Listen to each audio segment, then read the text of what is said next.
പിതാവിൻ്റെയും പുത്രൻ്റെയും പരിശുദ്ധാത്മാവിൻ്റെയും നാമത്തിൽ ആമേൻ. മിശിഹായിൽ പ്രിയപ്പെട്ടവരെ, മനുഷ്യൻ്റെ രക്ഷ അതാണ് ദൈവത്തിൻ്റെ ആഗ്രഹം. ദൈവം സൃഷ്ടികർമ്മത്തിൽ മനുഷ്യനെ സൃഷ്ടിയുടെ മകുടമായി സൃഷ്ടിച്ചു. എല്ലാ സൃഷ്ടിജാലങ്ങളെയും ആ മനുഷ്യൻ്റെ കീഴിലേക്ക്, ആ മനുഷ്യൻ്റെ അധികാരത്തിലേക്ക് കൊടുത്തു. എന്നാൽ മനുഷ്യൻ തനിക്ക് കിട്ടിയ അധികാരം അത് ദുർവിനിയോഗം ചെയ്തുകൊണ്ട്, അതായത് ദൈവത്തിൻ്റെ ആ ഹിതത്തിന് വിരുദ്ധമായി സ്വന്തം ഹിതം നിറവേറ്റുന്ന വിധം പ്രവർത്തിക്കാൻ തുടങ്ങി. ഈ പ്രവൃത്തിയിൽ ദൈവം ഇറങ്ങി വന്ന് മനുഷ്യരെ ശിക്ഷിക്കുന്നു. ശിക്ഷിച്ചാലും ദൈവം തൻ്റെ ഛായയിലും സദൃശ്യത്തിലും സൃഷ്ടിച്ച മനുഷ്യൻ നശിച്ചു പോകാൻ ദൈവം ആഗ്രഹിക്കുന്നില്ല. അതുകൊണ്ട് ദൈവം അവർക്ക് ഒരു രക്ഷ വാഗ്ദാനം ചെയ്തു. ആ രക്ഷയുടെ മാർഗത്തിലൂടെയാണ് മനുഷ്യർ ചരിക്കേണ്ടത്. ഇന്നത്തെ സുവിശേഷത്തിൽ കർത്താവിനെ സമീപിച്ചുകൊണ്ട് ഒരു ചോദ്യം, രക്ഷ പ്രാപിക്കുന്നവർ ചുരുക്കമാണോ എന്നുള്ളത്.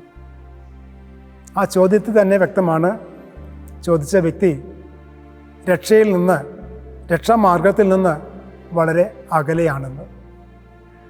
കർത്താവ് മറുപടി പറയുന്നുണ്ട്, ഇടുങ്ങിയ വാതിലിലൂടെ പ്രവേശിക്കുമെന്ന്. എന്താണ് ഒരു മനുഷ്യ ജീവിതത്തിലെ ഇടുങ്ങിയ വാതിൽ? നമുക്കൊന്ന് ചിന്തിച്ച് നോക്കാം.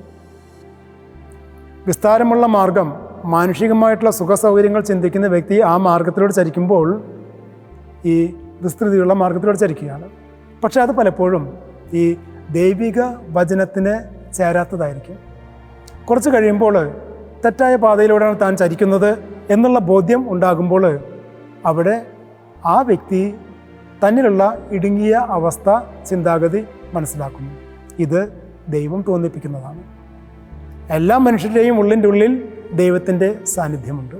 ആ സാന്നിധ്യം ദൈവികതയ്ക്ക് നിരക്കാത്തവ വരുമ്പോൾ ബോധ്യപ്പെടുത്തി തരുന്നു. ആ ബോധ്യം ആ മനുഷ്യനെ ചിന്തിക്കാനിടയാകുന്നു, താൻ ഇടുങ്ങിയ വഴിയിലൂടെയാണ് ചരിക്കുന്നത്.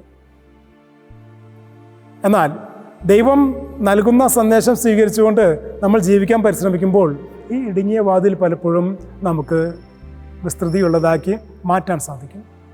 ഞാനൊരു ചെറുപ്പത്തിൽ ഒരു സംഭവം ഓർക്കാണ്. ഞങ്ങൾക്ക് ചെറുപ്പത്തിൽ പാട്ട് കേൾക്കാനായിട്ട് റേഡിയോ വയ്ക്കുമ്പോൾ വൈകിട്ട് 3:30 തൊട്ട് ശ്രീലങ്ക പ്രക്ഷേപണ നിലയം മലയാളം നല്ല പാട്ടുകൾ വരും, സിനിമ പാട്ടുകൾ വരും. അത് കേൾക്കാനായിട്ട് ആദ്യം വെച്ചപ്പോഴൊക്കെ നിറച്ച് പൊട്ടലും ചീറ്റില്ല. കുറച്ച് ദിവസങ്ങൾ വെച്ച് കഴിഞ്ഞപ്പോൾ അത് ആ പൊട്ടലും ചീറ്റിലൊക്കെ കുറഞ്ഞ് ട്യൂൺഡായി. ഇതുപോലെ തന്നെയാണ് മനുഷ്യജീവിതം. മാനുഷികമായ സുഖസൗകര്യങ്ങൾ കടന്നു വരുമ്പോൾ അത് എളുപ്പമാണ്. എന്നാൽ അവിടെ ദൈവികത കടന്നു വരുമ്പോൾ അവിടെ ഈ പൊട്ടലും ചീറ്റിലൊക്കെ ഉണ്ടാകും. അതാണ് ഇടുങ്ങിയ അവസ്ഥ. എന്നാൽ ആ അവസ്ഥയിലും എപ്രകാരം ജീവിക്കണം എന്നുള്ളത് ദൈവം ബോധ്യപ്പെടുത്തി തരുന്നുണ്ട്. ആ ബോധ്യങ്ങൾക്കനുസരിച്ച് നമ്മൾ ദൈവിക വചനത്തോട് ട്യൂൺ ചെയ്തു പോകുമ്പോൾ ഈ ജീവിതത്തിലുള്ള പൊട്ടലും ചീറ്റലൊക്കെ മാറ്റിക്കൊണ്ട് നമുക്ക് യഥാർത്ഥ മാർഗം, അത് ദൈവം എത്ര ഇടുങ്ങിയ വഴിയാണെങ്കിലും ആ വഴി മനുഷ്യർക്ക് സഞ്ചാരയോഗ്യമായ സ്നേഹത്തിൻ്റെ മാർഗം ദൈവം കാണിച്ചു തരും. നമ്മൾ മനുഷ്യർ പല തലങ്ങളിലും ഈ ഇടുങ്ങിയ അവസ്ഥ അനുഭവപ്പെടുന്നുണ്ട്.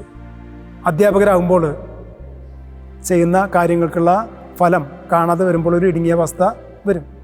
പക്ഷേ കുറച്ച് കഴിയുമ്പോൾ എങ്ങനെയാണ് മറ്റുള്ളവരുടെ മുമ്പിൽ താൻ ആയിരിക്കേണ്ടത്, ആ ആയിരിക്കേണ്ട വിധം ആയിരിക്കുമ്പോൾ ആ അധ്യാപന വൃത്തി ഇടുങ്ങിയ വാതിലിൻ്റെ അവസ്ഥ മാറ്റിക്കൊണ്ട് എല്ലാവരെയും ഉൾക്കൊള്ളുന്ന അവസ്ഥയിലേക്ക് എത്തും. നമ്മുടെ ജീവിതത്തിൽ ഏത് ജോലി സാഹചര്യങ്ങളിലും, ഇപ്പോൾ ആശാരിപ്പണിയാകാം, കൽപ്പണിയാകാം, അല്ലെങ്കിൽ സ്വർണ്ണപ്പണിയാകാം, എൻജിനീയറിംഗ് ആകാം, ഡോക്ടറാകാം, ഏത് ജീവിത അവസ്ഥയിലും അതിൻ്റേതായിട്ടുള്ള ഇടുങ്ങിയ അവസ്ഥ, സുഖമില്ലാത്ത അവസ്ഥയുണ്ട്. എന്നാൽ ഈ സുഖമില്ലാത്ത അവസ്ഥകളെ മാറ്റി വെച്ചുകൊണ്ട് ജീവിക്കാൻ പോയി കഴിഞ്ഞാൽ അത് പലപ്പോഴും നമ്മളായി ഇടുങ്ങിയ വാതിൽ ഉണ്ടാക്കുന്നവരാകും.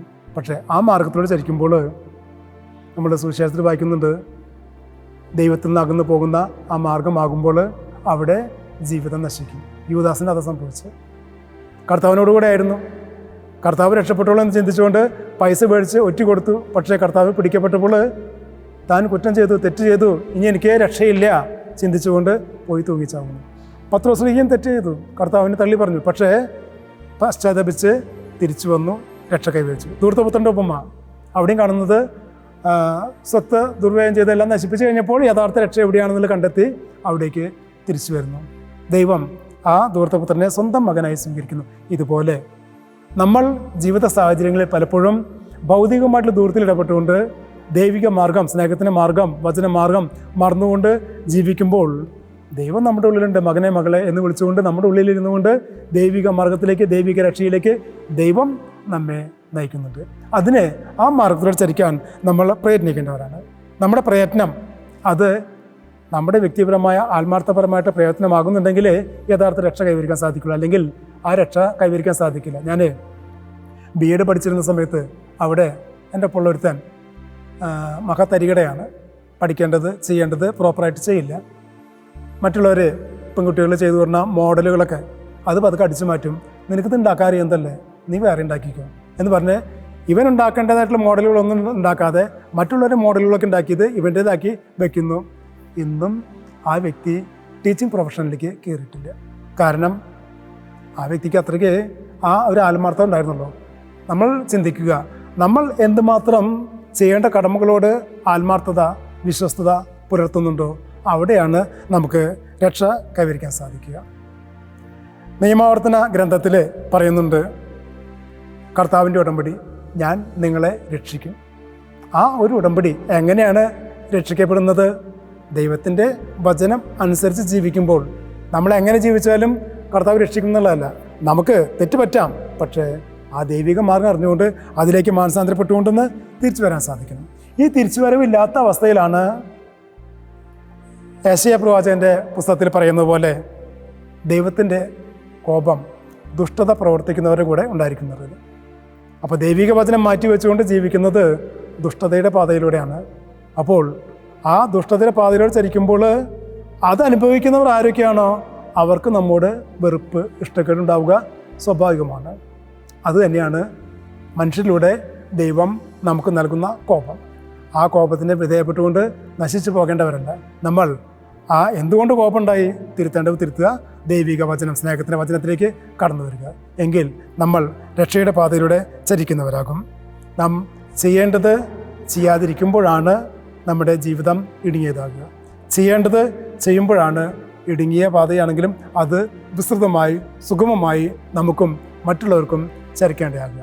അപ്രകാരമുള്ള ഒരു ജീവിതം നയിക്കാൻ ദൈവം നമ്മളായിരിക്കുന്ന ഓരോ സാഹചര്യത്തിലും നമ്മെ വിളിക്കുന്നുണ്ട്. ആ വിളി സ്വീകരിച്ചുകൊണ്ട് ദൈവിക വചനം, സ്നേഹത്തിൻ്റെ വചനം സ്വീകരിച്ചുകൊണ്ട് ആ സ്നേഹത്തിൻ്റെ പാതയിലൂടെ ചരിക്കുമ്പോഴാണ് നമുക്ക് രക്ഷ, ദൈവം വാഗ്ദാനം ചെയ്തിരിക്കുന്ന രക്ഷ കൈവരിക്കാൻ സാധിക്കുക.